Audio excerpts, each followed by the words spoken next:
You know, you can tell the story of a city through its monuments, its art, or its wars. But today, we're going to do something a little different. We're going to tell the story of one of the greatest cities of the ancient world through just one thing: its population numbers. So, just for a second, picture it in your mind. A huge, sprawling metropolis in the Roman Empire, just shimmering with marble buildings. How many people do you think would actually live in a place like that? I mean, is that bigger than your hometown? Smaller? Take a guess. The answer, at its absolute peak, is a staggering 250,000 people. That was Ephesus. We're talking about one of the 5 biggest cities in the entire Roman world. A number like that tells you right away this place was an absolute powerhouse. Yeah, a population that big put Ephesus in the same league as giants like Alexandria and even Rome itself. But that massive number is really just one snapshot in time. The real story here is how it got that big in the first place and, of course, what happened next. So every great city has to start somewhere, right? And the beginnings of Ephesus were, well, pretty humble. For centuries, it was just one of many players along the busy coast of what we now call Turkey. Its early history reads like a classic ancient world story. It was founded by Greek colonists, then it gets conquered by the Lydians, then the Persians grab it, before Alexander the Great comes along and liberates it. It was basically passed between empires, and all that constant change kind of kept it from really taking off. And you can see that story reflected right here in the population numbers. Back in the Archaic period, we're looking at maybe 15,000 people. By the Classical period, it doubles to around 30,000. So it's definitely growing, but it's no mega city. Not yet. And then came the big turning point. After Alexander, his generals carved up his massive empire. And one of them had a really radical, brilliant idea for Ephesus that would change its destiny forever. See, the city's original harbor was slowly filling up with silt, which is basically a death sentence for a port city. So this general, Lysimachus, did something drastic. He physically moved the entire city to a new spot with a much better deep-water harbor. He was thinking long-term. And wow, did that gamble pay off. By the late Hellenistic period, the population had absolutely soared to around 80,000 people. This new location basically turbocharged its growth, and Ephesus became a major commercial hub. But believe it or not, this was just the beginning.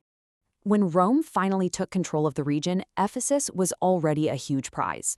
But under the stability and the vast trade networks of the Roman Empire, it was about to transform into something legendary. This was its golden age. I mean, you can't talk about Roman Ephesus without picturing this, the incredible Library of Celsus. This wasn't just a library to hold a few scrolls. This was a statement. It was a symbol of the immense wealth, the culture, and the power that was concentrated in this one city. It was the jewel of Roman Asia. And this is when the population hit that incredible peak we talked about, somewhere between 200,000 and 250,000 people. It became the capital of the Roman province of Asia and a total magnet for trade, politics, and culture from all across the empire. And hey, don't just take my word for it. The geographer Strabo, who was writing during this boom, wasn't exaggerating one bit. He called it the greatest commercial center in the region. The city was a true nexus, a bustling, multi-ethnic hub of commerce and finance. Okay, but this brings up a really crucial question. How do we actually know these numbers? It's not like they left perfect census data for us. Estimating the population of a city that's been buried for centuries is a fascinating piece of historical detective work. And this slide really breaks down the debate perfectly. So on one hand, you've got the higher estimates, which are based on what the city's infrastructure could support. You know, its massive theater held 25,000 people, its aqueducts could supply a huge population. But then other scholars do the math on the actual residential area inside the city walls, and they come up with much lower numbers, maybe closer to 70,000. The truth is probably somewhere in the middle, but either way you slice it, Ephesus was a giant for its time. But as we all know, no golden age lasts forever. For Ephesus, the decline wasn't a single big event. It was a slow, grinding collapse over centuries, a story that's told, once again, in the stark reality of its population numbers.